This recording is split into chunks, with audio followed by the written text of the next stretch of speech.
At 4:23 a.m.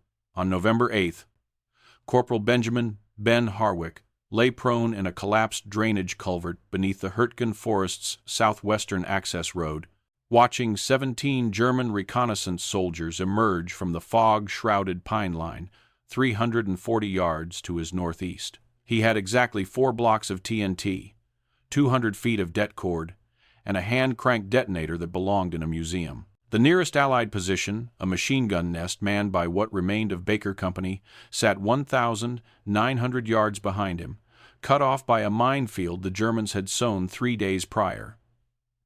In the next 4 minutes, he would transform an entire stretch of forest road into a killing corridor using principles of explosive engineering that the Army had abandoned in 1917. What followed would prove that the deadliest innovations in war don't come from generals with maps, but from forgotten men with forbidden knowledge who refused to let their brothers die. The moment itself lasted 11 seconds. 17 enemy soldiers reduced to 7. 7 reduced to silence. The forest still burning 3 hours later when the fog finally lifted. But what matters, what the after-action reports couldn't capture, what the Medal of Honor citation deliberately omitted, what his own squad mates struggled to explain in letters home, was how a man armed with obsolete equipment and a technique banned by his own command structure had managed to do what an entire company could not: stop a German advance cold without firing a single bullet. His name was Corporal Benjamin Harwick, though everyone called him Book Ben because he read engineering manuals the way other soldiers read letters from home. He was 26 years old, rail-thin, with hands perpetually stained black from handling explosives, and eyes that never quite focused on the person talking to him, always looking past, through, calculating angles and blast radii in the negative space between words. Before the war, he'd been a mining engineer in West Virginia, one of the men who went deep into the earth with dynamite and prayer, mapping tunnels through mountains that didn't want to be moved. The Army saw his background and assigned him to combat engineers, expecting him to build bridges and clear obstacles. They didn't expect him to reinvent trench warfare. The story officially begins 6 weeks earlier, in a waterlogged field hospital tent outside Aachen, where Harwick sat across from Major Douglas Kemper, explaining for the 3rd time why his idea wasn't insane. "It's called a cut-charge array," Harwick said, his fingers tracing invisible diagrams on the folding table between them. "The Brits used it in the Somme, the French before that. You angle the charges in sequence, overlapping kill zones, synchronized detonation. The blast wave doesn't just go out, it goes through."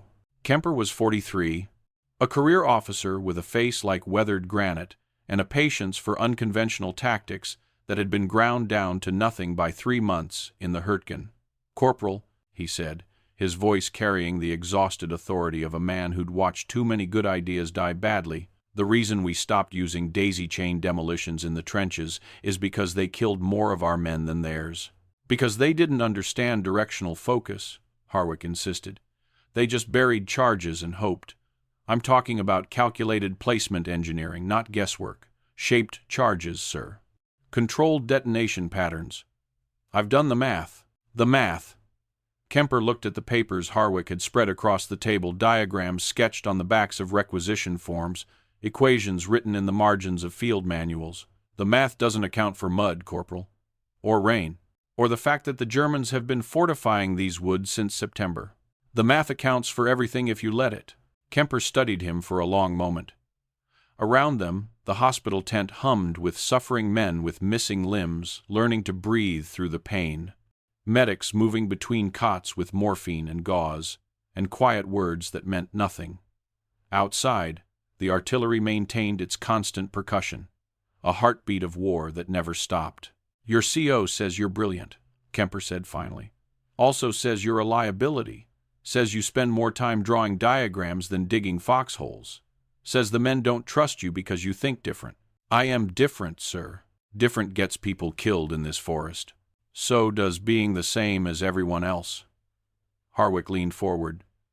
"Major, we're losing 100 men a day in these woods. 100. The Germans know every trail, every clearing. They hit us, fade back, hit us again. We can't get armor through. Can't get air support under this canopy. We're fighting their fight, on their terms, in their kill box. What you're proposing is a technique that's been obsolete for 20 years, because no one's been desperate enough to make it work. Harwick's voice dropped. Sir, I can stop them. Not slow them. Stop them. Give me a chance to prove it. Kemper was quiet for so long that Harwick thought the conversation was over. Then, you get one test. One. If it fails, you go back to stringing wire and filling sandbags with everyone else. If it succeeds, if Corporal will talk about implementation. He paused. And if it kills any of our own people, even accidentally, I'll have you court-martialed so fast you'll think the blast wave knocked you back to basic training. Clear? Crystal, sir. That conversation had been 6 weeks ago. The test, conducted on a clearing 2 miles behind the front lines with dummy charges and surveying equipment, had been perfect. A textbook demonstration of overlapping explosive kill zones that had impressed even the demolitions instructor brought in to observe. Harwick had walked through the crater pattern afterward like a man in a cathedral, pointing out the symmetry, the precision, the way the blast had carved exactly the shape he'd predicted into the frozen ground. But perfect tests mean nothing in the Hurtgen forest, where the trees eat sound and the mud swallows hope, and men die in ways that make the veterans stop talking mid-sentence and stare at nothing. Benjamin Harwick was born in Matewan, West Virginia, in 1918, 3 days after the armistice was signed in France. His father, Thomas, worked the coal mines not as a miner but as a powder monkey, one of the men trusted to handle dynamite in the close darkness where one mistake could collapse a tunnel and bury 20 men alive. Thomas had learned the trade from his father, who'd learned it from men who'd laid rail across mountains in the 1,880 seconds, and he taught Benjamin the same way. Knowledge had always been passed down in their family, through observation, repetition, and the understanding that explosives were not weapons but tools, and tools demanded respect. By age 7, Benjamin could calculate the amount of black powder needed to crack a granite seam without bringing down the overhang. By 10, he was helping his father set charges in the deep tunnels, learning to read rock the way other boys read books, understanding which veins would fracture clean and which would spiderweb into catastrophe. By 14, he developed an almost supernatural sense for structural integrity, able to touch a tunnel wall and know, just know, where the stress points lived. His mother, Clara, watched this education with the quiet dread of a woman who'd buried too many miners' wives. She wanted him to be a teacher, a clerk, anything that kept him above ground. But Benjamin loved the work the way some men love music or mathematics. It was a language of force and timing and precision that made perfect sense to him when the human world often did not. He was small for his age, bookish, uncomfortable with eye contact. The other boys in Matewan found him strange, the way he'd stop mid-conversation to watch the pattern of cracks spreading across a frozen pond, or spend hours sketching the branching structure of lightning strikes. They called him Ghost Boy because he moved so quietly through the world, always thinking, always calculating, always 3 steps ahead of whatever was happening in the present moment. The mockery intensified in high school, where his awkwardness became a target for the type of casual cruelty that small towns specialize in. He was pushed into lockers, his diagrams torn from his notebooks, his lunch stolen with the kind of methodical regularity that convinced him humans were fundamentally unpredictable but their patterns of violence were mathematically sound. He found refuge in the school library, devouring engineering texts, military history, anything that dealt with the application of force to resistant materials. He became fascinated by siege warfare, the patient, calculated destruction of fortifications through explosive mining. He read about the tunnel warfare of World War I, the massive mine explosions at Messines Ridge, the deadly game of countermining that had killed thousands of men in darkness and mud. By the time he graduated, he'd been accepted to Virginia Tech's engineering program, but his family couldn't afford the tuition. Instead, he went to work in the mines full-time, spending his days underground and his nights reading by lamplight, teaching himself advanced mathematics and structural engineering from outdated textbooks he'd salvaged from the school's trash. He was 23 when Pearl Harbor happened. The draft notice arrived 3 months later. The Army processed him like every other conscript: measurements, inoculations, aptitude tests, the grinding machinery of transformation from civilian to soldier. But his test scores flagged him for specialized training, and his background in demolitions made him a natural fit for combat engineers. He shipped out to Fort Belvoir in Virginia, where the Army ran an intense 12-week program in battlefield engineering, bridge construction, minefield clearance, obstacle demolition, all the unglamorous skills required to keep an army moving forward. It was there that Harwick discovered the library of obsolete techniques. Not an actual library, just 3 filing cabinets in the basement of the training facility filled with declassified manuals and after-action reports from World War I. Techniques that had been tried, failed, succeeded, or simply been forgotten as warfare evolved.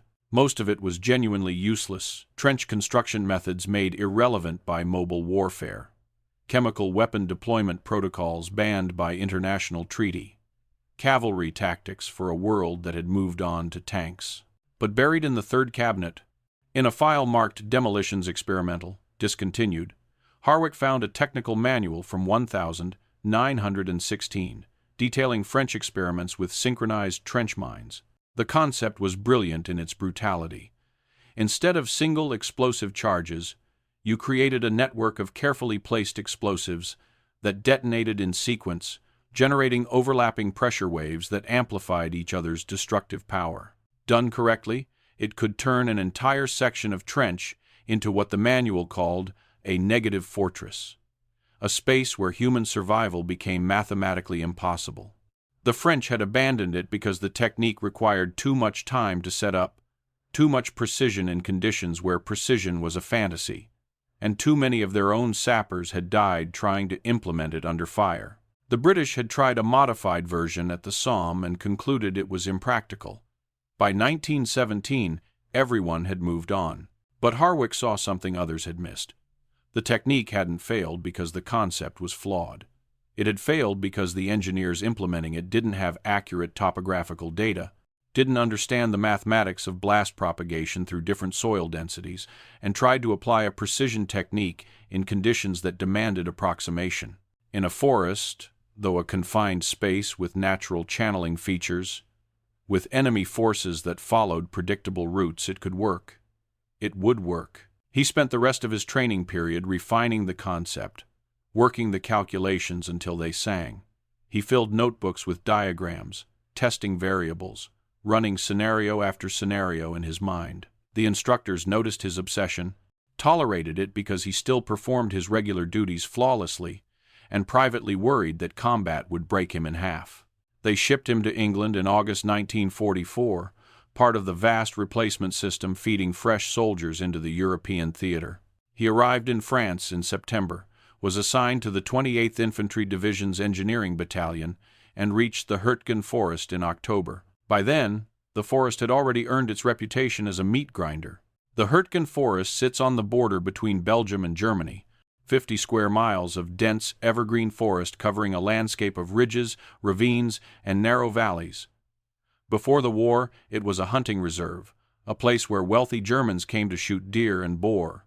By November 1944, it had become something else entirely, a geographical nightmare where American forces were bleeding out in a battle that made no strategic sense and every tactical kind of sense. The Germans had been fortifying these woods since September, turning every ridge into a defensive position, every trail into a kill zone. They'd placed machine gun nests with interlocking fields of fire, sown minefields so dense that entire platoons disappeared trying to cross them, and adapted their tactics to exploit the claustrophobic terrain. The forest canopy was so thick that air support couldn't identify targets. The ground was so broken that armor couldn't maneuver. The mud was so deep that men drowned in shell craters. And the trees were the worst of it. American artillery, trying to suppress German positions, would hit the canopy and detonate among the branches, creating airbursts that sent supersonic splinters the size of baseball bats ripping through everything below. Soldiers called them tree bursts, and they were more terrifying than conventional artillery because you couldn't hear them coming, and they turned the forest itself into a weapon. Men died with wooden stakes driven through their helmets, their chests, their faces killed by splinters moving faster than bullets. The 28th Infantry Division entered the Hurtgen in early November with roughly 12,000 men. Within 2 weeks, they would lose half that number.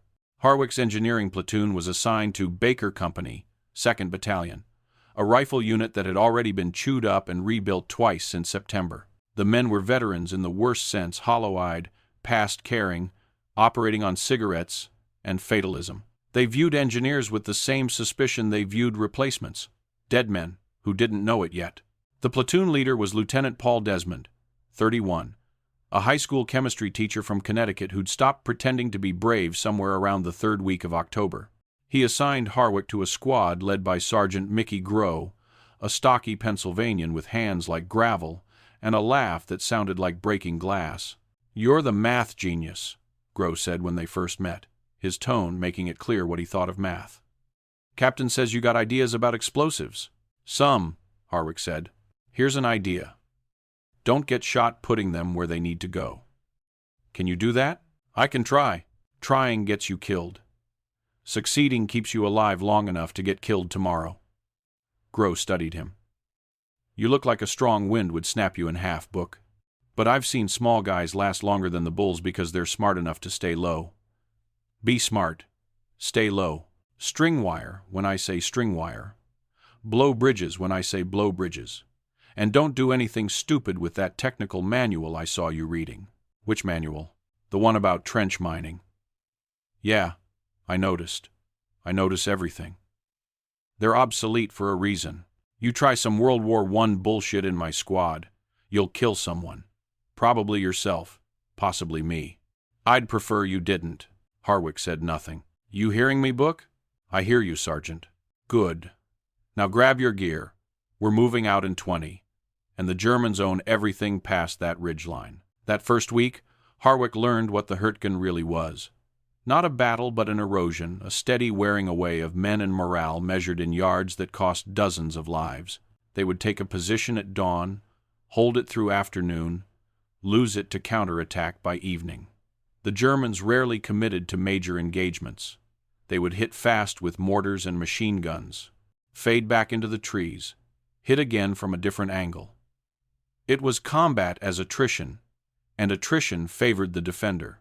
Harwick did his job.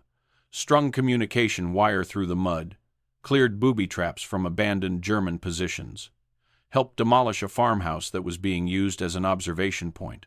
The work was mechanical, purposeless, exhausting, nothing like the precise engineering he'd fallen in love with in the mines. But he watched, observed patterns, noted how the Germans operated, where they attacked from, what routes they preferred.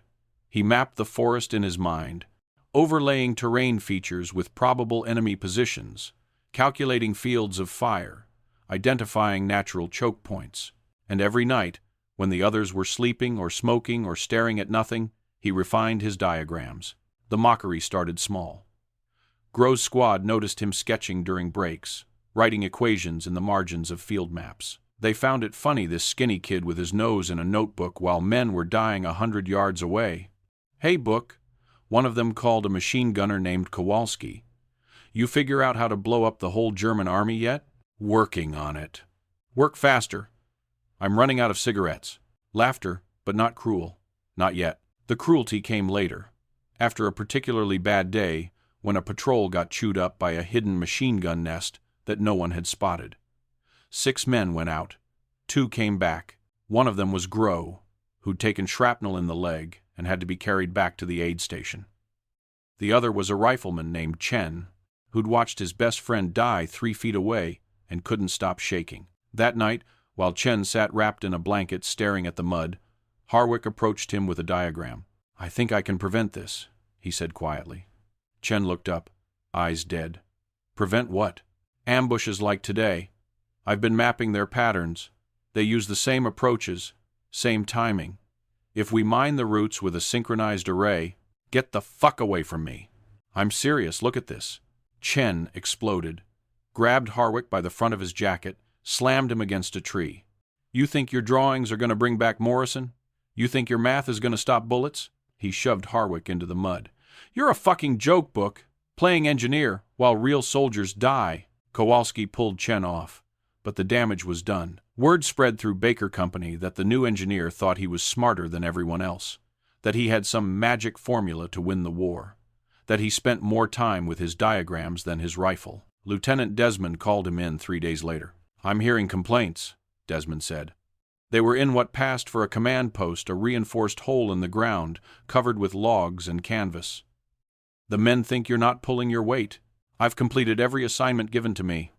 "Completing assignments isn't the same as being part of a unit, Corporal. This is a rifle company, not a think tank. We need fighters, not theorists." "Theory is how we stop dying, sir." Desmond rubbed his eyes. He looked older than his 31 years, like the forest was aging him in dog years. "You want to know what I think? I think you're smart. Too smart for this place. Smart enough to see patterns, calculate odds, understand that what we're doing here is insane.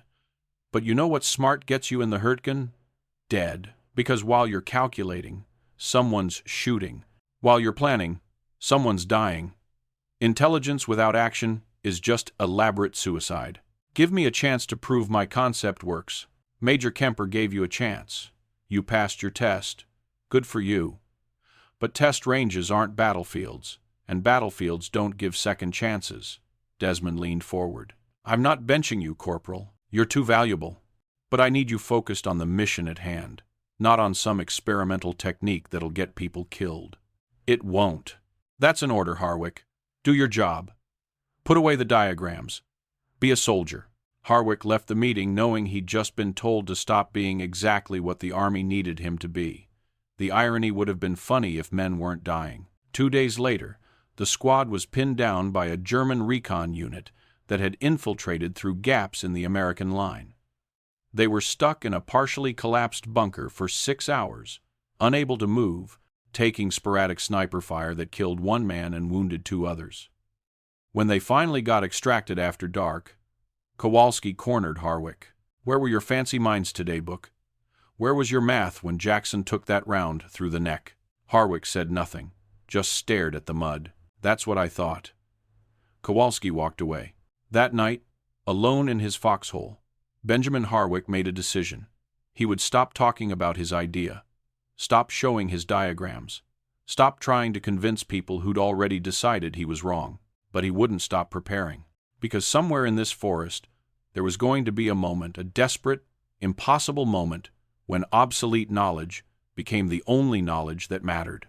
He just had to survive long enough to reach it. The break came on November 7th, during what was supposed to be a routine reconnaissance patrol. Baker Company had been assigned to probe German positions along a section of forest road that ran northeast toward the village of Wassenack. Command needed to know if the Germans were still holding the road in strength, or if they'd pulled back to consolidate their defenses.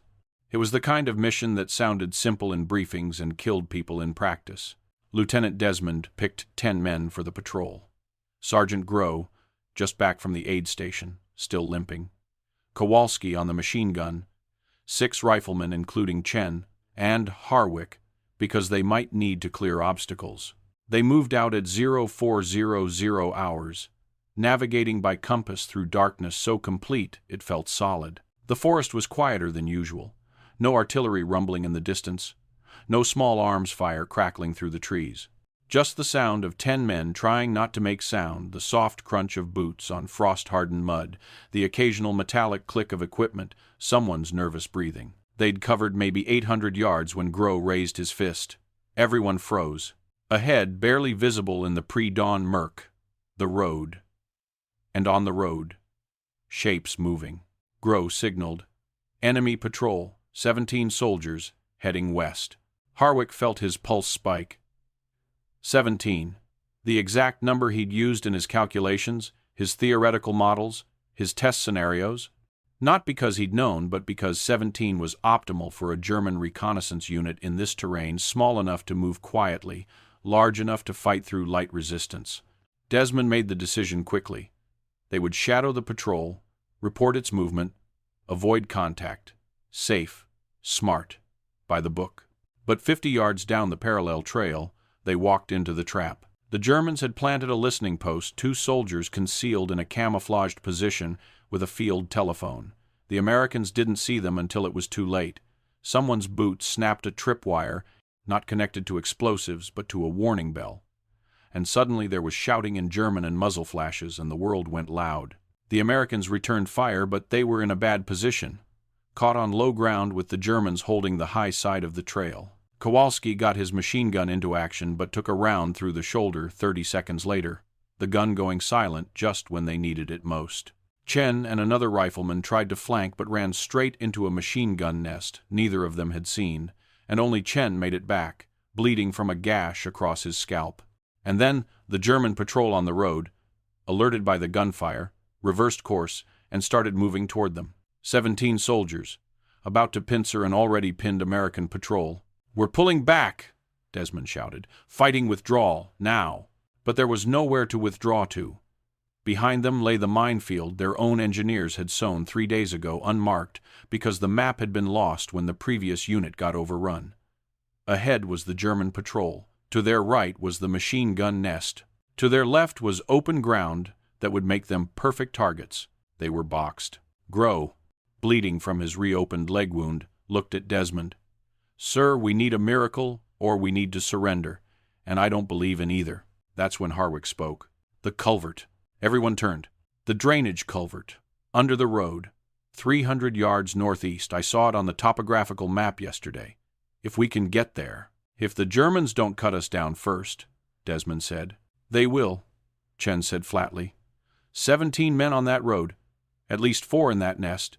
They'll see us the second we move." Harwick's mind was racing, overlaying terrain features with blast patterns, with enemy positions, with timing sequences. The calculations were singing in his head, pure and clear and perfect. "Not if I can stop them." "Stop them? How?" "Give me 4 minutes, just 4 minutes to reach the culvert ahead of you with my demo kit." Grow stared at him. "Book, what the hell are you talking about?" "I'm talking about killing 17 men without firing a shot. I'm talking about using their approach route as their graveyard. I'm talking about the technique everyone said wouldn't work." He looked at Desmond. "Sir, you told me to be a soldier. This is me being a soldier." The German patrol was getting closer. They could hear voices now. Commands being shouted in German, the sound of organized men moving with purpose. Desmond looked at Harwick for 3 seconds that felt like 3 years. Then, "Grow, you and Chen cover Book's movement. Everyone else, suppressing fire on my mark, make them think we're trying to push through to the west. Book, you get 4 minutes from the moment we open up. After that, we're coming. Whether you're ready or not." "I'll be ready." "You better be." Desmond checked his watch. "On 3, 1.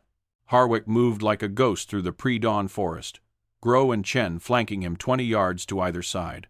All 3 of them bent low and moving fast through the undergrowth. Behind them, Baker Company opened up with everything they had, rifles cracking, one of the BARs hammering on full auto, someone throwing grenades into the darkness. The Germans returned fire, their machine gun ripping long bursts that chewed through the trees. The culvert was exactly where Harwick had remembered.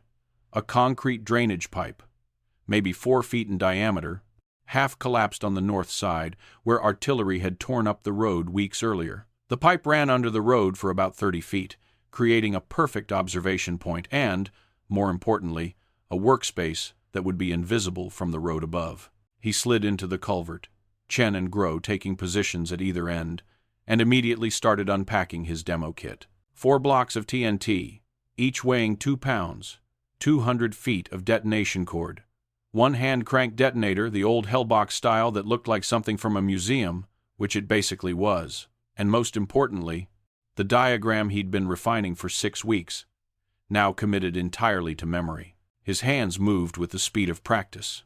He'd done this in his mind so many times that the physical reality felt like muscle memory. First block, placed 15 feet east of his position, angled 30 degrees toward the road surface. Secured with the small, collapsible shovel he'd been carrying. The angle was critical, too steep, and the blast would waste energy going up, too shallow, and it wouldn't breach the road surface. 30 degrees. Exactly. Second block, 20 feet west of the first, same angle, same depth. the spacing calculated to create overlapping pressure waves when they detonated in sequence. Third block, the crown jewel. Placed directly under the midpoint of the road, angled, vertical. This one designed not to kill, but to channel, to force the blast from the other two charges upward through the weakened road surface, in a shaped pattern that would turn asphalt into shrapnel and the road itself into a claymore mine. Fourth block, reserve, held back in case the approach pattern was different than expected.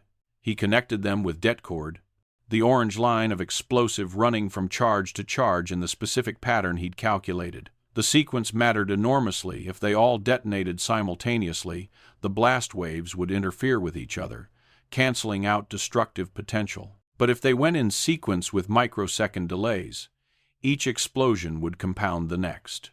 The detonator could handle it. The old Hellbox systems used mechanical timing, a rotating drum with contact points that could be adjusted for sequential firing. It was why the technique had been developed in World War I with these exact devices.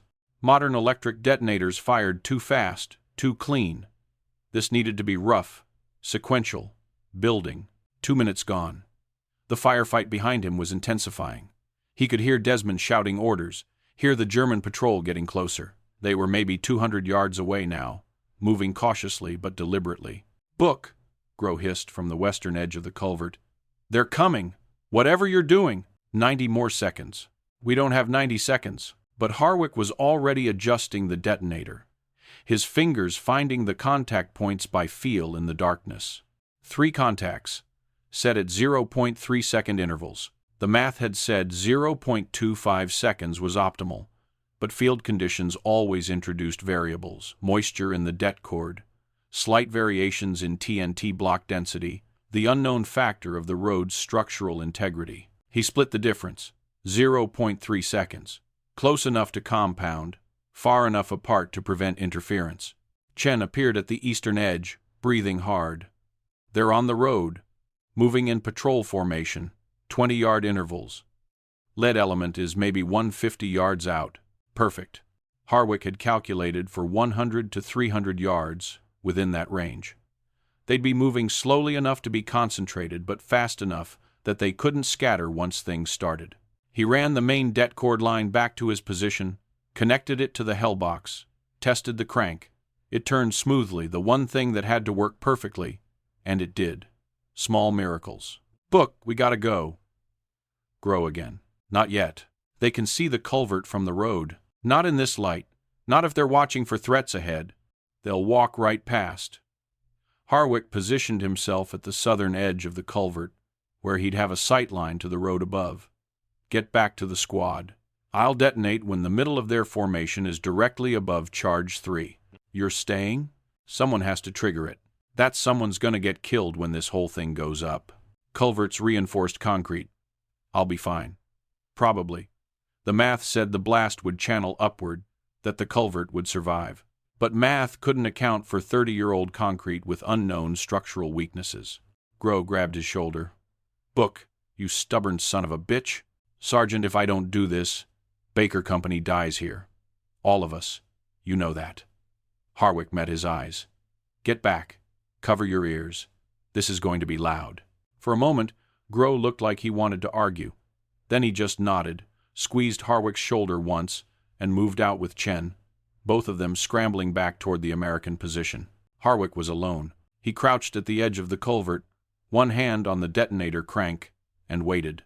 The German patrol emerged from the fog like ghosts crystallizing into reality. 17 men, just as Chen had counted, moving in the loose formation that German reconnaissance units preferred: lead element, of 3 soldiers, main body of 10, rear guard of 4. Professional, careful, their weapons ready but not aimed, scanning the forest on both sides of the road. They were so close Harwick could hear them talking. One of them was complaining about the cold. Another was saying something about breakfast. Normal men, doing their jobs, about to die because they'd walked into the calculated kill zone of a soldier they didn't know existed. The lead element passed over charge 1. Harwick counted cadence. 1, 2, 3. The main body moved into position. Their center mass was approaching charge 3. The rear guard was still back at charge 1. Perfect spread. One of the Germans, an officer, maybe, or a senior NCO, suddenly stopped, raised his hand. The patrol halted. Had he seen something? Heard something? The officer was looking around, suspicious. He said something Harwick couldn't translate. 2 soldiers broke off, started moving toward the culvert. No time. It was now or never. Harwick cranked the detonator. The first charge detonated with a sound like God's hammer hitting the earth. 2 pounds of TNT, angled at 30 degrees, focused every ounce of its explosive force upward through 6 inches of frost-hardened dirt and 12 inches of asphalt road surface. The road didn't just crack, it erupted. A cone-shaped blast of pulverized asphalt and frozen earth that rose 12 feet into the air and caught the German rear guard in a supersonic cloud of shrapnel. The soldiers didn't have time to scream. One moment they existed, the next they were part of the blast pattern, their bodies shredded by road fragments moving faster than rifle bullets. 0.3 seconds later, the second charge. This one hit while the patrol was still processing the first explosion, still turning, still trying to understand what was happening. The center mass of the formation, 10 men, clustered within a 30-foot radius, took the full force of the blast. The pressure wave alone was enough to rupture organs, collapse lungs, turn bones into powder. The shrapnel was almost gratuitous. 0.3 seconds later, the crown charge. This was the one Harwick had designed specifically for maximum psychological effect. Placed directly under the road's center line, angled vertical, it punched a crater 6 feet deep and 15 feet across. The lead element of the patrol, 3 soldiers who'd been far enough forward to survive the first 2 blasts, were thrown backward by the pressure wave, their bodies tumbling through the air like rag dolls. The entire sequence, from first detonation to last, took exactly 0.6 seconds. When the smoke cleared, the road was gone. Not damaged, not cratered. Gone. A 30-yard stretch had been transformed into a moonscape of overlapping blast craters, each one bleeding into the next, creating a continuous trench of destruction. Harwick stayed in the culvert, ears ringing, tasting copper and concrete dust, counting 1 Mississippi, 2 Mississippi, 3 Mississippi. A German soldier appeared at the edge of the crater, one of the lead element, somehow still alive, staggering, his rifle gone, his uniform shredded. He made it 3 steps before his legs gave out. He sat down hard in the mud, looked around at what remained of his patrol, and started screaming. Not in pain, not in fear, just screaming. The sound of a mind that had broken under the weight of impossible violence. Chen materialized beside Harwick in the culvert, his rifle raised, but Harwick grabbed the barrel. Don't. Let him scream. Book, let him scream. Let them all hear it. The German soldier screamed for maybe 20 seconds. Then he stopped, toppled over sideways, and didn't move again. Silence returned to the forest, the kind of silence that feels unnatural, like the world itself is holding its breath. Grow appeared next, helped Harwick out of the culvert. The sergeant's face was gray, his eyes wide. Jesus Christ. Book. Jesus Christ. Did it work? Harwick's ears were still ringing so badly he could barely hear his own voice. Did it? Grow gestured at the road. 17 men. 17.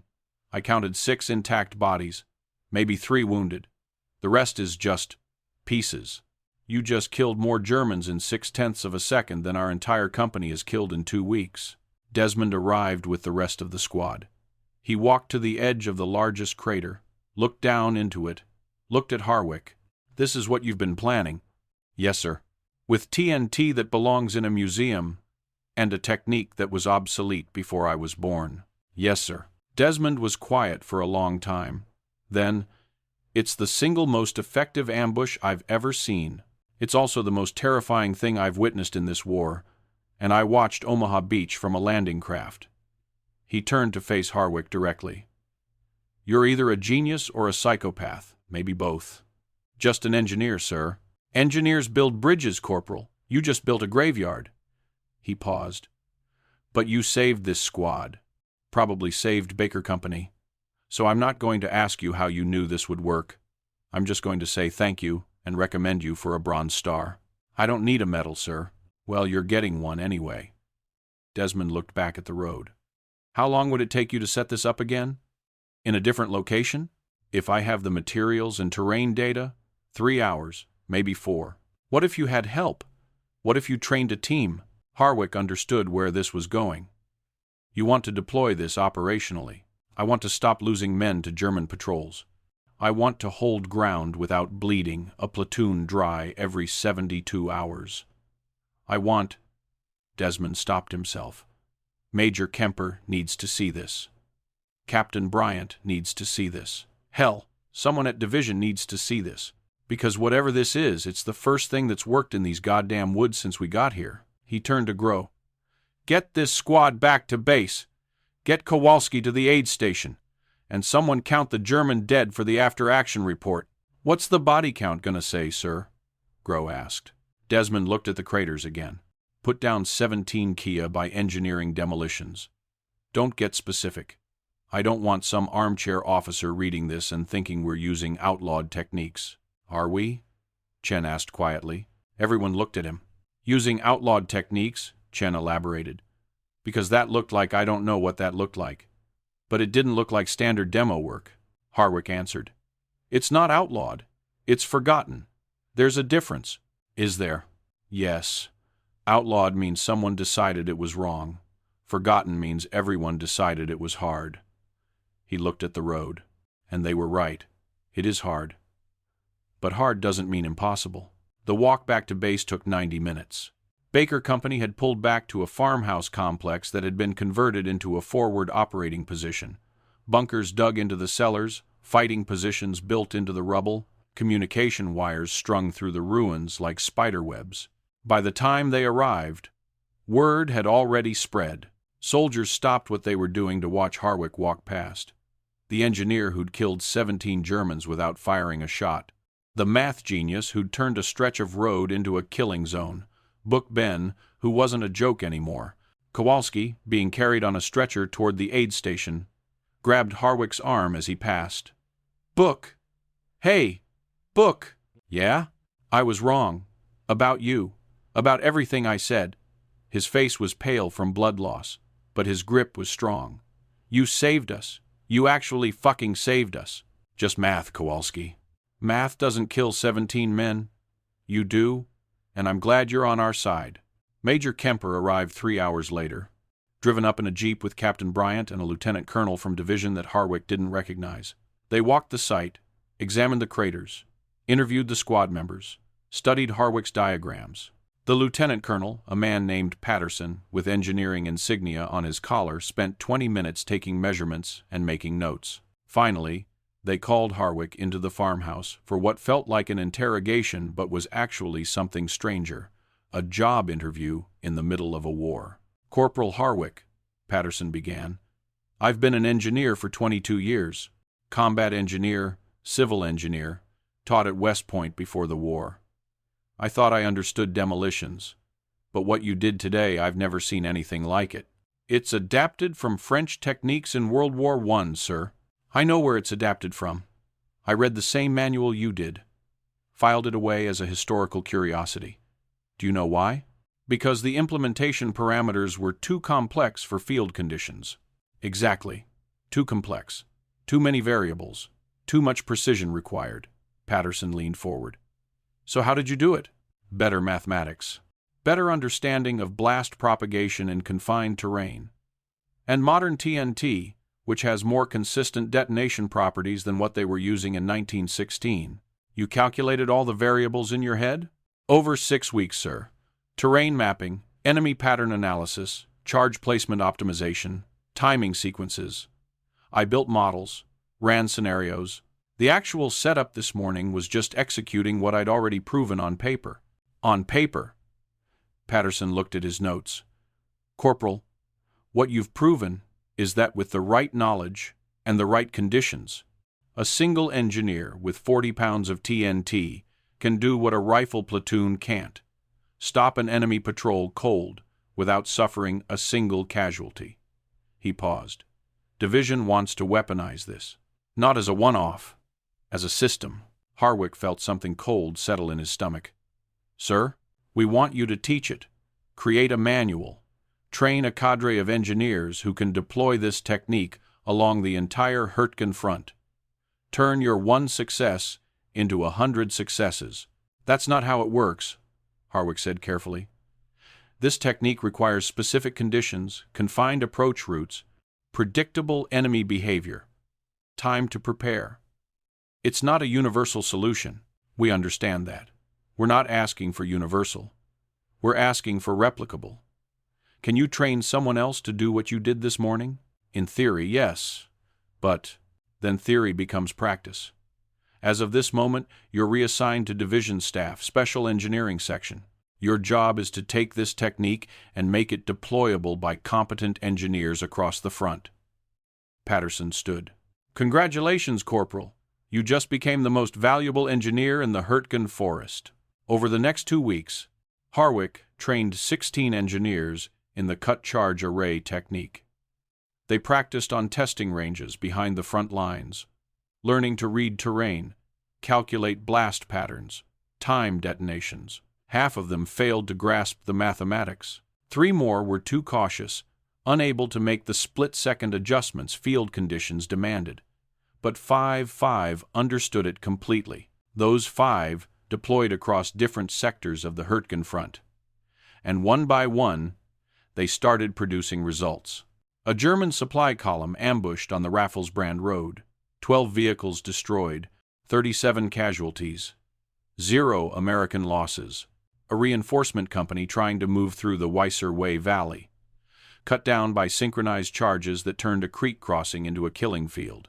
An entire German platoon, attempting to flank an American position near Germeter, walked into an array that had been set up specifically for them based on pattern analysis. 42 men dead in the time it took to crank a detonator. The Germans started changing their tactics. They stopped using roads, even at night.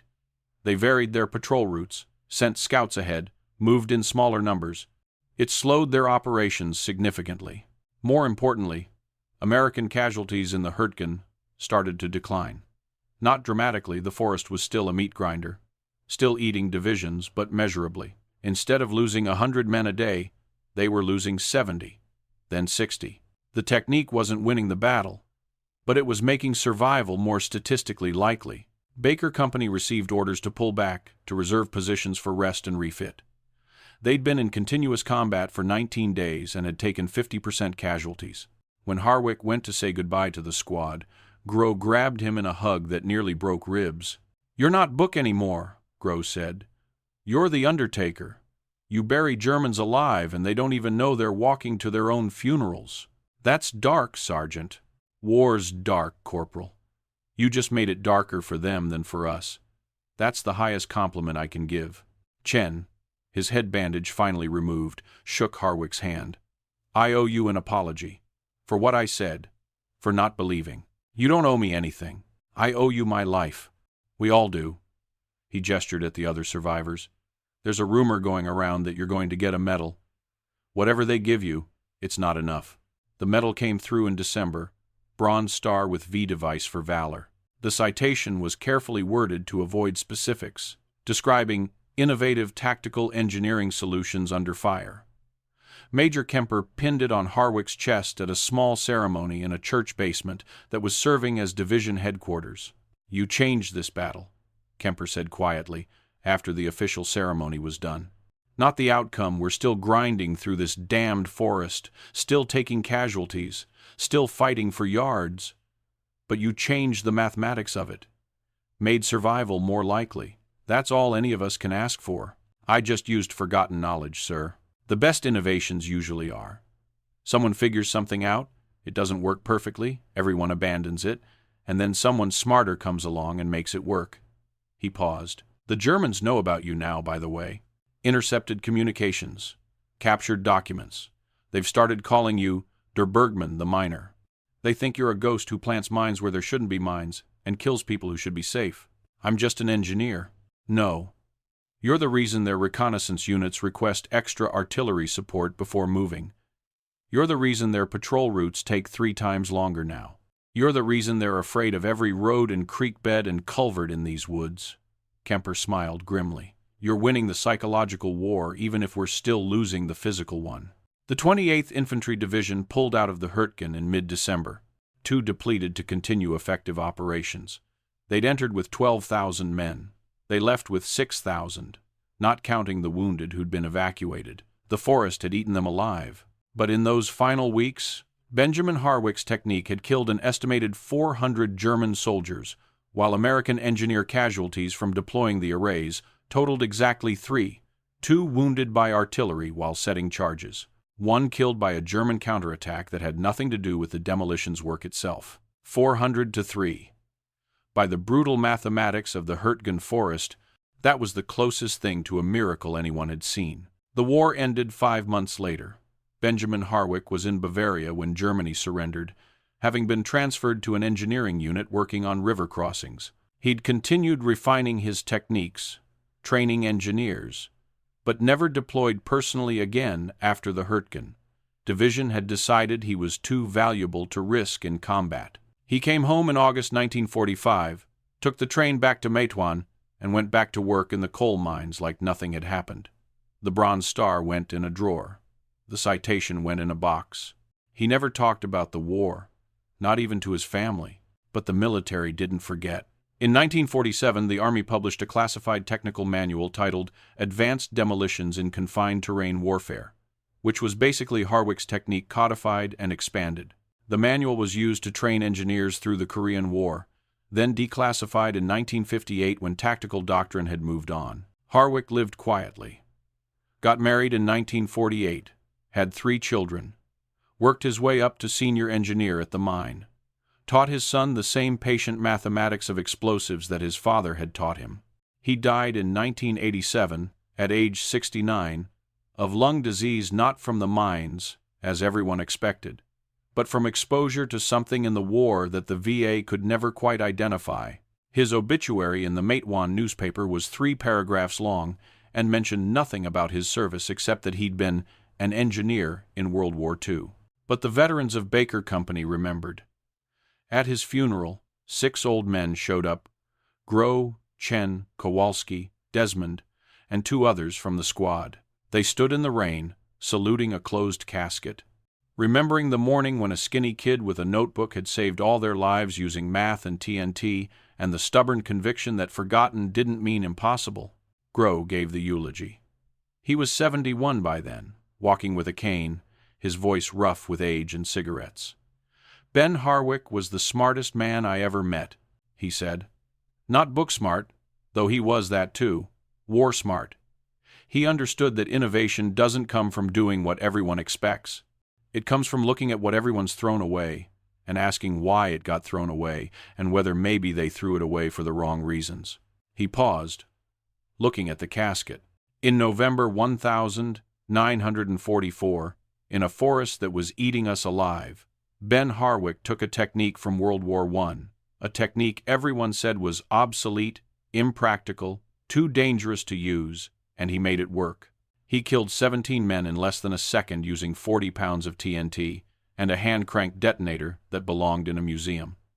And in doing so, he saved my life and the lives of everyone in my squad. Another pause. The Army gave him a Bronze Star. Should have been the Medal of Honor. But the technique was too controversial, too close to outlawed methods, too hard to explain to people who hadn't been there. So they gave him bronze when he deserved gold. Doesn't matter. Ben didn't do it for medals. He did it because it was the right thing to do, and because he was smart enough to figure out how. Groh looked at the other veterans. We're the last ones who remember what he did.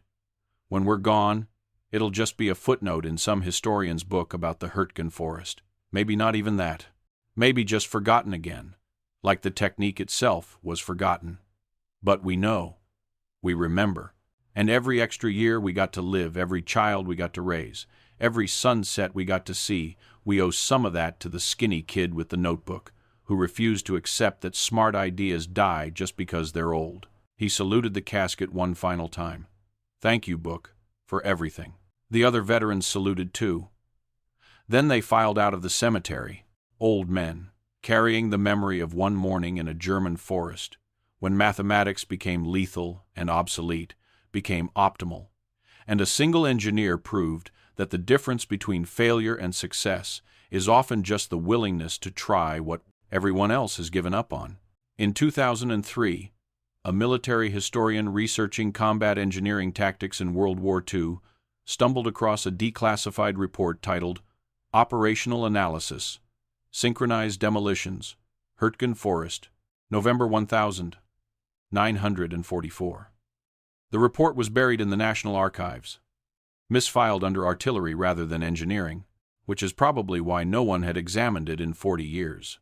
The historian, a professor named Sarah Chen, no relation to the Chen from Baker Company, read it with growing astonishment. The technique described was brutal in its efficiency, brilliant in its simplicity, and utterly unlike anything she'd seen in conventional demolitions doctrine. The report credited CPLB, Harwick, 28th Infantry Division, as the technique's originator and described its deployment across multiple sectors of the Hurtgen front. She spent 3 months tracking down surviving members of the 28th Infantry, found Kowalski in Florida, living in a retirement community, sharp-minded at 82, found Chen's widow, who had letters her husband had written home that mentioned the engineer who killed Germans with math, found Desmond's service records, which included a handwritten addendum to his after-action report from November 8, 1944. CPL Harwick's demolitions work exceeded all tactical expectations. Recommend immediate Bronze Star and consideration for specialized training cadre. Technique should be studied for future implementation. The resulting paper, Forgotten Innovation, Corporal Benjamin Harwick and the Resurrection of Sequential Demolitions Doctrine, was published in the Journal of Military History in 2004. It received limited attention in academic circles, slightly more in military engineering communities, and no attention whatsoever in mainstream culture. But there's a copy in the Army Engineer School at Fort Leonard Wood in a section reserved for case studies in tactical innovation, and occasionally, when combat engineers are being trained in demolitions work, an instructor will mention the story of the corporal in the Hurtgen Forest who saved his squad using a technique everyone thought was obsolete. The point, the instructor will say, is that innovation doesn't mean inventing something new. Sometimes it means remembering something old and understanding why it failed before and fixing that failure. Harwick didn't invent synchronized demolitions. He just understood them better than anyone who'd come before. And in doing so, he proved what every combat engineer needs to know. The best weapon isn't the newest one. It's the one you understand so completely that you can deploy it perfectly in the moment it's needed. The students take notes. Most of them will forget the specifics within a year. A few will remember the name. 1 or 2 might actually understand the lesson. That war rewards those who can see past the conventional, who can resurrect the discarded, who can look at a hand-crank detonator from 1916 and see not obsolescence but opportunity. Benjamin Harwick never wanted to be a legend. He wanted to be an engineer who solved problems using mathematics and patience and the accumulated knowledge of everyone who'd come before him. He wanted his brothers to survive. He wanted the war to end. He wanted to go home. He got all of that. The legend part that came later, carried forward by the men whose lives he'd saved and the students who stumble across his story in archives and military journals. It's a small legend, confined mostly to military engineering circles, but it endures. Because in the end, legends aren't built on glory or fame. They're built on the simple act of doing the impossible when it matters most, and doing it so well that people are still talking about it 70 years later. No one ever mocked him again. How could they?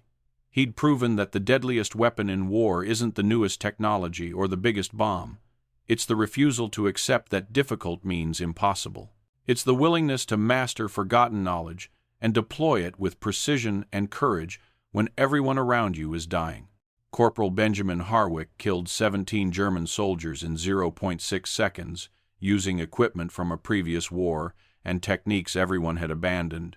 In doing so, he saved uncounted lives, changed tactical doctrine, and proved that sometimes the most radical innovation is simply refusing to forget what others have dismissed. His weapon was ancient, his method was obsolete, his legend is eternal.